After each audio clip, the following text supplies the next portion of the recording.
भारत की भूमि रहस्यों और अद्भुत घटनाओं से भरी हुई है। यहाँ हर गांव, हर किला और हर मंदिर अपने अंदर एक अनकही दास्तान छुपाए बैठा है। ऐसी ही एक दास्तान है रुआना गांव की। एक ऐसा गांव जहां सैकड़ों सालों तक नरबली की प्रथा चलती रही। कहा जाता है कि हर 100 साल बाद गांव की मंदिर घंटी अपने आप बस उठती थी और उसकी आवाज सुनते ही गांव वाले जानते थे अब किसी की बलि चढ़ेगी। क्या यह सच था या सिर्फ अंधविश्वास? लेकिन आज भी उस गांव के खंडहरों में चीखें सुनाई देती हैं और लोग कहते हैं वो आत्माएं आज भी न्याय की तलाश में भटक रही हैं। रुआना गांव अपने अजीब इतिहास के लिए मशहूर था। कहा जाता था कि यहाँ पर हर 100 साल में नरबली ह्यूमन सैक्रिफाइस दी जाती है, नहीं तो गांव पर विपत्ति टूट पड़ती है। गांव का पुरोहित सभी को याद दिलाता है कि भविष्यवाणी कहती है जब गांव की घंटी अपने आप बजेगी तो बलि का समय आ जाएगा।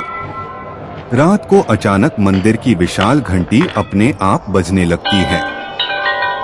गांव वाले डरकर घरों से बाहर निकल आते हैं।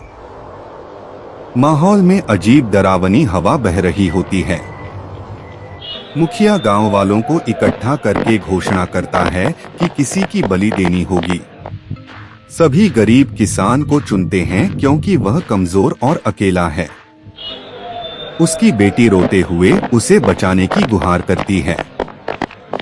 रात को सब लोग मशाल लेकर जंगल के किनारे पहुंचते हैं। वहां बलि के लिए एक पुराना चबूतरा बना होता है। ढोलन गाड़े बजते हैं, मंत्रोच्चारण होने लगता है। जैसे ही बलि दी जाने वाली होती है, अचानक काली धुंध उठती है और उसमें से एक भयानक आत्मा प्रकट होती है। गांव वाले डरकर भागने लगते हैं। आत्मा कहती है तुमने निर्दोष की बलि दी, अब श्राप मिलेगा। अगले ही दिन से गांव में अकाल, बीमारियां और मौतें होने लगती हैं। लोग समझ जाते हैं कि निर्दोष की बलि देने से गांव श्रापित हो गया है। आज भी कहा जाता है कि रुआना गांव वीरान पड़ा है। रात को वहां से घंटी बजने और आत्मा की चीखें सुनाई देती हैं। कोई भी उस गांव में रात गुजारने की हिम्मत नहीं करता।